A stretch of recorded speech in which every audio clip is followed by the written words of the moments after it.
Friends, હું છું મીતા, મારા કિચનમાં ફરી એકવાર તમારું સ્વાગત છે। ઘરે નાસ્તા માટે કે પછી દિવાળી દરમિયાન જ્યારે પણ આપણે પૌવાનો ચેવડો બનાવવાનો હોય ત્યારે હંમેશા આપણે બજારમાંથી ચેવડા માટેના સ્પેશિયલ પૌવા લઈ આવીએ છીએ। તો જે ચેવડાના સ્પેશિયલ પૌવા આવે છે એનાથી પણ વધારે સોફ્ટ અને ક્રન્ચી ચેવડો આજે આપણે ઘરના સાદા પૌવા, જેમાંથી આપણે બટાકા પૌવા બનાવતા હોઈએ છીએ, એમાંથી બનાવીશું। તમે બજારમાંથી તૈયાર ચેવડો લાવો કે પછી ચેવડા માટેના સ્પેશિયલ પૌવામાંથી ચેવડો બનાવો, એના કરતાં પણ આ ચેવડો વધારે સોફ્ટ બને છે। તો ચેવડો બનાવવા માટે અહીં મેં આપણે જે બટાકા પૌવા બનાવતા હોઈએ છીએ તે જ પૌવા લીધા છે। આ ચેવડો આજે આપણે તળીને બનાવીશું ને આને તળશો એટલે ડબલ થઈ જશે, એટલે અહીં તમારે જેટલો ચેવડો બનાવવો હોય એ પ્રમાણે પૌવા લઈ લેવાના। સૌથી પહેલાં પૌવાને આપણે મોટા કાણાવાળી ચાળણીથી ચાળી લઈશું। આને તળીએ ત્યારે તેલ ઢોળું ના થાય એટલા માટે પૌવાને અહીં ચાળી લેવા ખૂબ જ જરૂરી છે। આ બધો કચરો જો તેલમાં જશે તો તેલ ઢોળું થઈ જશે, એટલે પૌવાને પહેલાં તમારે એકવાર ચાળી લેવાના। હવે આને તળીએ એ પહેલાં એની પર સ્પ્રિંકલ કરવા માટેનો આપણે એક સ્પેશિયલ મસાલો બનાવી લઈશું।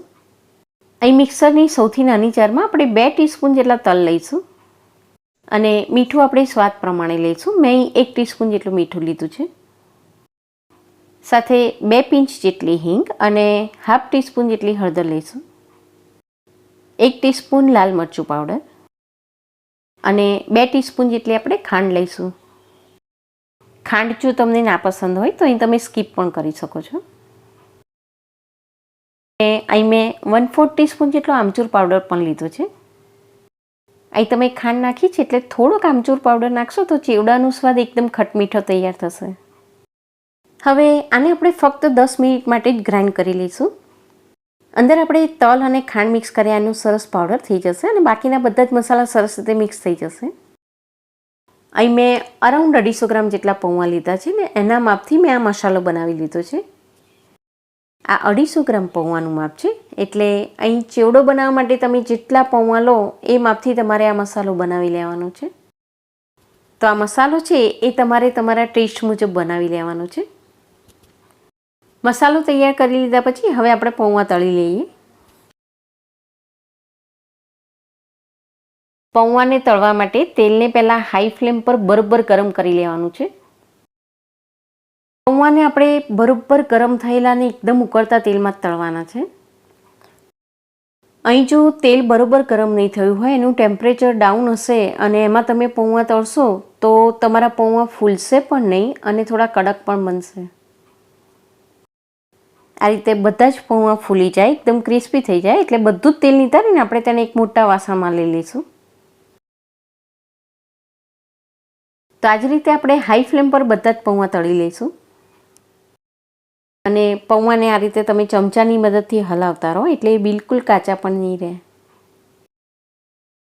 પૌવાને તળી લીધા પછી એ એકદમ ગરમ ગરમ હોય ત્યારે જ સાથે સાથે એની પર આપણે મસાલો પણ સ્પ્રિંકલ કરતા જઈશું। તો આ રીતે તમે થોડા થોડા પૌવા તળીને એની પર મસાલો નાખતા જશો ગરમ ગરમ હોય ત્યારે જ, તો મસાલો પણ પૌવામાં સરસ રીતે મિક્સ થઈ જશે। આ સાદા પૌવા તો હંમેશા આપણા ઘરે અવેલેબલ હોય છે। તમે આ રીતે સાદા પૌવાનો પણ ચેવડો બનાવીને એકવાર ટ્રાય કરી જોજો। હું તમને ગેરંટી આપું છું કે એ પછી તમે ક્યારેય માર્કેટમાં ચેવડા માટેના સ્પેશિયલ પૌવા શોધવા નહીં જાઓ। ચેવડો તમે બનાવો ત્યારે ખાસ એક જ વસ્તુનું ધ્યાન રાખવાનું છે કે તેલને પહેલાં બરોબર ગરમ કરી લેવાનું છે ને હાઈ ફ્લેમ પર જ પૌવાને તળી લેવાના છે। દિવાળી દરમિયાન ગેસ્ટને સર્વ કરવા માટે આ ચેવડો બનાવો તો એમાં તળેલા થોડા કાજુ અને દ્રાક્ષ પણ મિક્સ કરી દો, એનાથી એનો ટેસ્ટ બહુ જ સરસ લાગશે। અને રૂટીનમાં તમે નાસ્તા માટે બનાવો તો એમાં તમે તળેલી સિંગ અને ડાળિયા પણ મિક્સ કરી શકો છો। ગેસની ફ્લેમને લો કરીને હવે આપણે થોડા સિંગદાણા તળી લઈએ।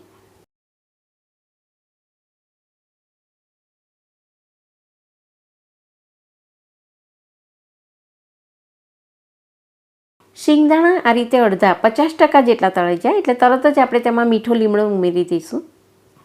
સાથે હું અહીં બારીક સમારેલા 2 લીલા મરચાં પણ તળી લઉં છું। લીમડો અને મરચાંને આપણે અહીં બરોબર તળી લઈશું।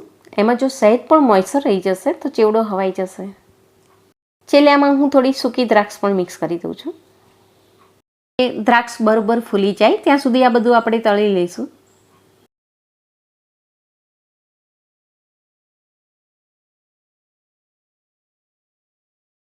હવે અહીં આપણે જોઈ રહ્યા છે કે દ્રાક્ષ પણ બધી જ ફૂલી ગઈ છે અને સીંગ પણ બરોબર તળાઈ ગઈ છે.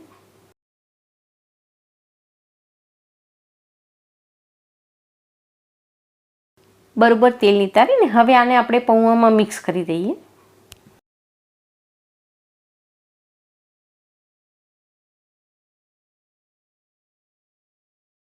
તમે જેટલા પૌવા લીધા હોય એનાથી આ ડબલ ચેવડો તૈયાર થાય છે. અને આને બનાવીને તમે એરટાઇટ ડબ્બામાં ભરીને લગભગ 15થી 20 દિવસ માટે સ્ટોર કરી શકો છો. તો આ પૌવાનો ચેવડો એકદમ ક્રિસ્પી અને એકદમ સોફ્ટ બને છે. તમે જરૂરથી એકવાર બનાવીને ટ્રાય કરો. આઈ હોપ કે આજની આ રેસીપી તમને ચોક્કસ પસંદ આવી હશે. બીજી આવી અનેક રેસીપી લઈને આપણે ફરી ચોક્કસ મળતા રહીશું. Thank you for watching.